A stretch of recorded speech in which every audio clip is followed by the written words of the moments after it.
Good morning, church, and welcome to the message for this Sunday. When I was a teenager, this is back a long time ago, I think now. We were part of a Baptist church up on the Sunshine Coast in Queensland, and while I get the Victorian thing, like snow and fog and everything else, let's just say that beach and sun are firmly attached to my bloodstream. But there was a time where our church was doing a pastoral search. There was they needed a new pastor, and somehow, out of all the families who they asked to talk to this candidate and their family or have dinner with them, someone chose us somehow. Anyway, their three kids, I think, were about the same, roughly the same age as us, and I know my sister still talks to one of their daughters today, many years later. I don't remember anything about the dinner. I don't remember anything about their appearance. If they walked down the street, I wouldn't have any clue who they are. I'd even forgotten their name until last week when I talked to my sister about it. But there's one thing I won't forget. After dinner, the pastor, or the would-be pastor, opened his Bible, and he shared a couple of verses. He shared something, and just in the way that he spoke, it was really clear that he exuded this deep love and this incredible love for God. I don't know what it was exactly, but that passage came alive. It wasn't religious. It wasn't overbearing. It was just clear that God had changed something in his life, not up here, but in here, and it came out in how he spoke. And I do remember sitting in the car on the way home that night with the family, and they're all raving about this guy and what he talked about. It wasn't him, it was the way that he talked. And I remember wondering, is it possible that maybe one day I will know and love God the way that this guy clearly does? Maybe I'm still on that journey somehow. But I guess despite our best efforts, despite our attempts at swaying the search committee, he didn't end up getting that job, and our little church of about 100 people on the Sunshine Coast just potted along the way it was.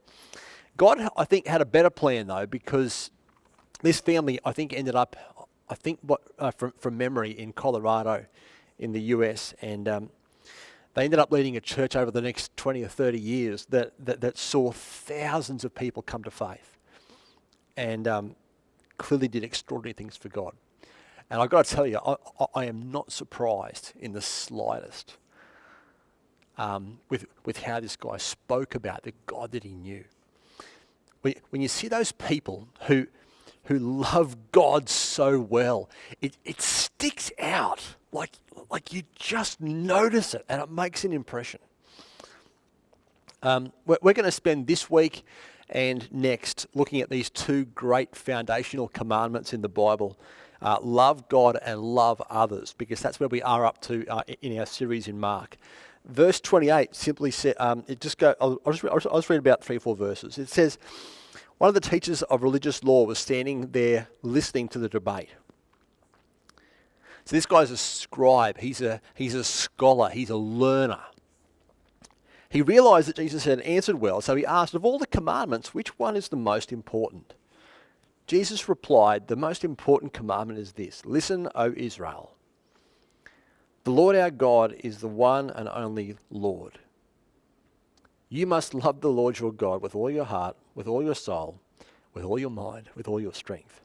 The second is equally important: love your neighbour as yourself. No other commandment is greater than these. So we're going to spend the next 2 weeks looking at these two things. And I want to propose to you this morning that these two commandments should not only be and dictate the lives of our followers as people of Jesus, but they should also dictate the overall direction and the culture of our church, right? These people love God, and these people love others. Like that love for God translates somewhere. It isn't just a knowledge, it's an action. Okay? Now, I could probably spend 10 weeks unpacking what it is to love God. I'm going to try to do it this morning in 20 minutes. But there's two important things I want to say, okay? The first thing is that loving God is not another thing to do. It is everything you do. It's everything you do. It's not just something you do in parts. I know from talking to some of you in recent times that there's a bit of a thing going on about some people running at a pace that is unsustainable. There's a bit of a thing going on with some people who are just busy and life seems a little bit chaotic. Okay, it just means at the moment maybe there's some of you today who just my mental energy and my capacity to do stuff is okay, but it just keeps coming and it just keeps growing and each time I get to church, which isn't that often, there's all these new people I don't know, and each time I open the Bible, it just seems so big and complex, and I don't even know where to start. Right? Sometimes life can feel a little bit like that, and maybe the guy who asks Jesus this question is thinking the same thing. Maybe his life trying to memorize and understand the 613 different Old Testament laws and regulations. Maybe he's just having trouble figuring out where to start. How do I start not only theoretically understanding this, but then trying to put it into the context of my life and then trying to make sense of what do I do about it and how do I live it? I'm not even sure where to start. Maybe he comes to Jesus and he's thinking, you know what, is there just a way to summarize this stuff? And almost like the KISS principle, keep it simple, stupid. You know? Jesus says, love God and love others. You get those two things right, most other things you're going to get right as well. And do it not only from a theoretical perspective, but with all your heart and all your soul and all your mind and all your strength. Let me just break down those four just very, very briefly. Loving God with all your heart is not just about your feelings or the lovey-dovey emotions thing. It's the heart pumps blood. It's the thing that is the central operating, functioning system of our lives that makes stuff happen. The soul is in many respects attached to the heart, but it's that deeper place where only our purpose or only God can touch. It's that inner place that ultimately dictates our inner lives, our motivations, and who we are. And the point of the soul here mentioned is that loving God is not something you do when you feel like it. Loving God's not something you do when others are looking at it and trying to make sense of it. It's not even something you do part-time. It's something you do all the time. It's the central overriding principle that guides your whole life. Once Jesus gets a hold of it, everything changes. Your mind is about the thinking or the opinion-forming faculty of your life. So it's deeper than just knowing about God. It's actually in many respects, it's the thing that forms decisions based on the core of who I am, the core of my soul. And the word strength can be interpreted a couple of different ways. One is the Greek word, so it's interpreted power, and so it's like perhaps the effort of your hands, the thing you put your hands to, but in Aramaic, the word strength is interpreted as wealth. So it's deeper than just the effort of your hands. It's the things that your hands control. It's the things that your hands hold, like your money, like your resources, like your time, maybe even your families and that sort of stuff. The point here is that loving God is not another thing we do. It's not another spiritual principle to add to an already crowded life. It's not just another add-on, like you put some sauce on your pie just to make it more tasty or whatever else. Loving God is meant to be the central part of who I am. And maybe today you just feel like you're like my life's a little bit too crazy and complex. But perhaps it's never grasped the depth of which the love of God and the call to love God should change our lives. Second thing I want to say this morning, very briefly, is that loving God is ultimately what you were made to do. It's not a coercive technique. It's none of that stuff. Okay. Last week I was talking about this Roman coin, and what Jesus held up with this imprint of Pharaoh's, Caesar's head on it. And the question Jesus asked was, whose imprint is stamped onto your life? We talked about how it wasn't dictated by our political party or our workplace. It wasn't dictated by our position on a social justice issue. It was dictated to us by God's stamping it onto our lives. And the point here is something like this. Imagine you get handed a box of jigsaw pieces, like one of those 1,000-piece jigsaw puzzles. You can try your best to commit your life almost to try to build something out of this jigsaw puzzle, and trying your best in your own power and in your own wisdom to try to make sense of all these different pieces. But you really need a picture to follow. You really need a picture to follow that actually makes sense of what is required of me and what does this look like. Okay? And without instructions, without that picture, you're wasting your time, right? So there needs to be that one principle that in a sense guides my life, and that is loving God. That's what it's meant to be. Many years ago, there was a guy by the name of Mortimer Adler who wrote about 5, fundamental questions over I think he called them the questions of the highest consequence that all humans wrestle with. His point was that ultimately all those questions only Christianity can answer. Every other worldview, every other religion has a bit of a crack at some of them, but only Christianity, rightly understood, can answer all of them. The 5 questions quickly are origin. Where did I come from? The answer is, I am made by a loving Creator who breathed the breath of life into my lungs. Identity. Who am I? And God says, you are someone who is loved by me, someone who is made by me, somebody who God made with a plan and a purpose, but somebody who is fallen by sin, but somebody also who because of Christ is redeemed and reconciled and set free. Third question is meaning. Why am I here? The answer is to love God and to demonstrate his love to others as well. The fourth is morality. How do I live? And like last week, we said this, not according to the label or the design or the stamp that somebody else puts on you, but the stamp that God put on you.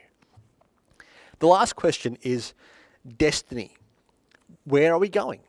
And the answer is, we're not only going into today, into a loving relationship with God, we're not only given his Spirit to guide our lives today, but we're also one day moving towards this day where we will be in relationship with Jesus forever.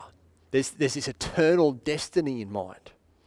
And Adler's point was that it's only when you see God's picture and God's instruction of his word that all of this stuff, destiny, meaning, purpose, identity, actually truly makes sense. Okay? Loving God is what you were made for. I just want to go a little bit off the script today and just consider briefly, what does loving God look like practically from this passage in John chapter 10. John 10 says something like this, that the one who enters through the gate is the shepherd. The sheep recognize his voice. They come to him. He calls his own sheep by name, and he leads them out.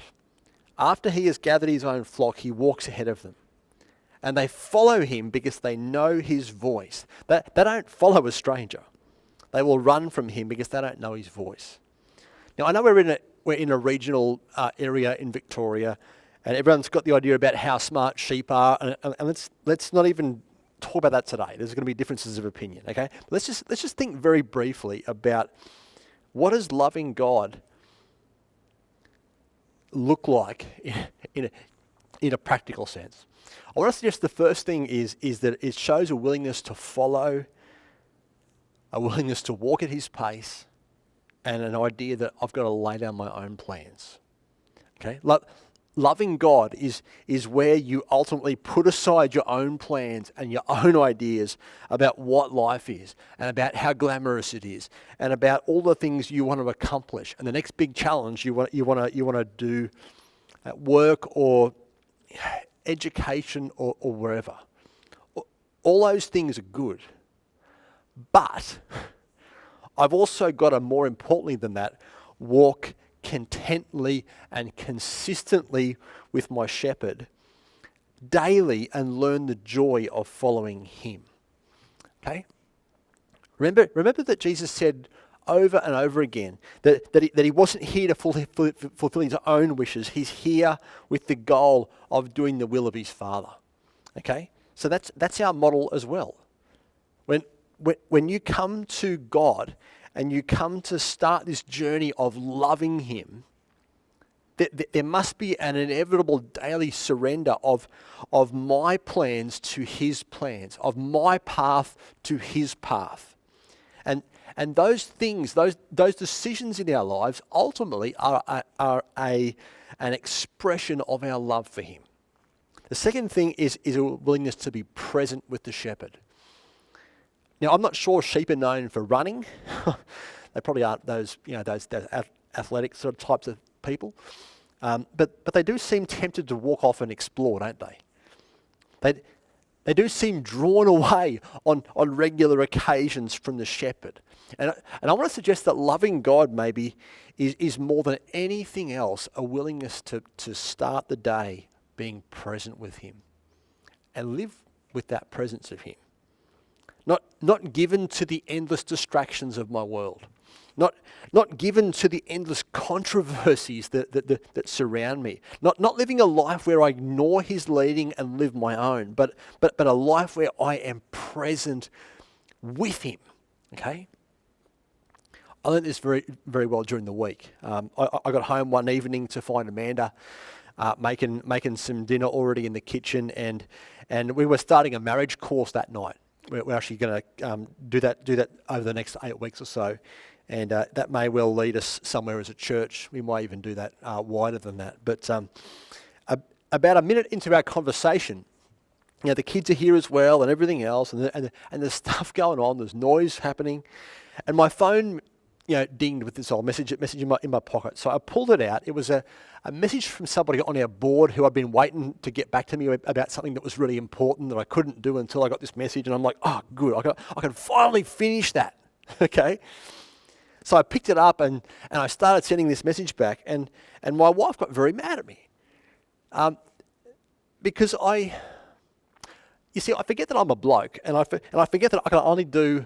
I can't listen to my wife well and send a message well at the same time. I don't know if anybody else has that problem, or if you can do multiple things at once. Okay, now that's a pretty good humbling start, I think, to a marriage course. Hey, but the same thing here is true of God. There must be time where I am fully present with the shepherd. There must be time where I am guided by his instruction. There must be time where I'm present with him and I'm guided by his Spirit. It's really hard to love God well if you can't make time to be present with him. Third thing is a willingness to embrace the shepherd's community. The shepherd's responsible for for a whole community of people, a whole community of sheep, and their devotion to each other is an expression of their safety. It keeps them safe when they're together. Okay, the journey of faith is not an isolated one. It's not a solitary one, but it's a willingness to actually embrace the love of the shepherd's family, the church. Now, I've been a cop for a lot of years. I've worked shift work. I fully get the demands of this world. And I'm going to be the last person who ever probably is ever going to be legalistic about how often you should be at church, and how often you should be involved in a small group, or whatever that looks like. Like I said, don't feel any pressure about any of that stuff. But it really matters. It really matters. I really like what Mark Driscoll said years ago. I know he's a bit of a controversial figure, but he said years ago that we order our lives around the worship of God. And the question here is that if I'm living a life that is largely absent from the shepherd's family or from that community, and it's just another thing that I do sometimes, and it's another thing that I'm just too busy to commit to that, then I've got to understand that there's not only right to be questions asked of me because it reflects my love for him, but I've also got to understand and take appreciation for the fact that if I'm spending a lot of time isolated from everybody else, I'm actually in danger, spiritually speaking. Now, please hear me, church. I'm not going to get religious about this. I'm not going to over-dramatize this, but I want to be clear about something. I love you enough to say that our commitment to his community, to his family, ultimately is an expression or a reflection of our love for him. And we'll get more into that whole loving others thing next week. The last thing, is a willingness to listen to his voice. That came up over and over again in that passage, didn't it? The verse said, they follow him because they know his voice as compared to that of a stranger. When you're on the beach in Queensland, you have those dogs living their best life ever. You know, they're inviting themselves to join everyone else's party. They're going over to check out this kid, and then this kid, and then another kid over there. And then they go chase some wave, then they chase the next wave that comes in. They just run from one thing to the other, and they have a great time. But when the master calls, when the master goes, and whistles, they hear his voice, and there's only one thing to do. They head home. They redirect their attention and their ear to his voice. And when we hear his voice, we put aside the distractions of the things that demand our time and our energy elsewhere. When we hear his voice, we put aside the demands of our calendar. When the journey of knowing him, the journey of listening to his voice is not an easy one. I don't think it's ever been an easy one, but it is an essential one and a necessary one because it reflects our love for him. I want to finish this morning with a simple quote that I think actually just says something profound about the issue of knowing and loving God. Brendan Manning said this, that there is an essential connection between experiencing God, loving God, and trusting God. You will only trust him as much as you love him. You'll only love him to the extent that you have experienced him. Or rather, that his love has touched your life. Isn't that so true? I don't know where you are today with God. I don't know. Maybe currently, if things between you and him are good, if they're bad, or if they're ugly. I don't know where you are today. But the question has to be asked about whether your life, like that pastor I spoke about before, and I'm not setting myself up as the example here, okay? the question still has to be asked about whether my life reflects a deep love and hunger for him. Or does it reflect something that's distracted? Does it reflect something that is busy? Does it reflect, I'm not interested, I can't do that right now? Or does it reflect that I'm just not willing to trust him yet? I want to pray and just leave some space for us to just to be quiet for a minute. The music team are going to come. I just want to allow time for you to pour out your heart to him. Tell him how much you love him. Put your trust in him again, and then we'll worry about singing. Just remember that loving God is not another thing to do. It's everything you do. And it's what you were ultimately created to do. Dear Lord Jesus, we just stop and say we love you. Stop and say that we want to surrender our lives to following you. And Lord, we're also just very, very aware that there is a demand and a busyness in our world that makes following you really hard sometimes. So Lord, we just pray that you would surrender our plans and ideas for what life looks like to yours.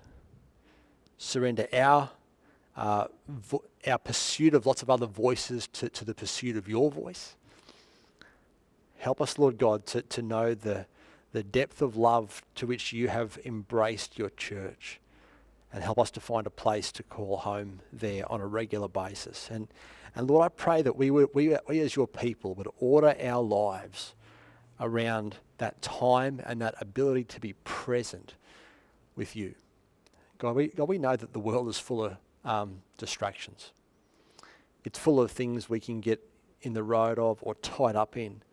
And Lord, we just pray for the ability that our love for you would be dictated to and seen in these practical areas over and over and over again.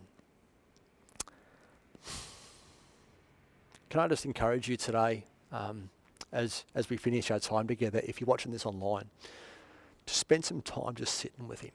Spend some time just listening. Spend some time reading his word. Spend some time loving him. Spend some time reflecting on these two simple ideas: love God, love others. What's he trying to say to you? And be led and directed by his Spirit as you do that. Thanks for being here. God bless you.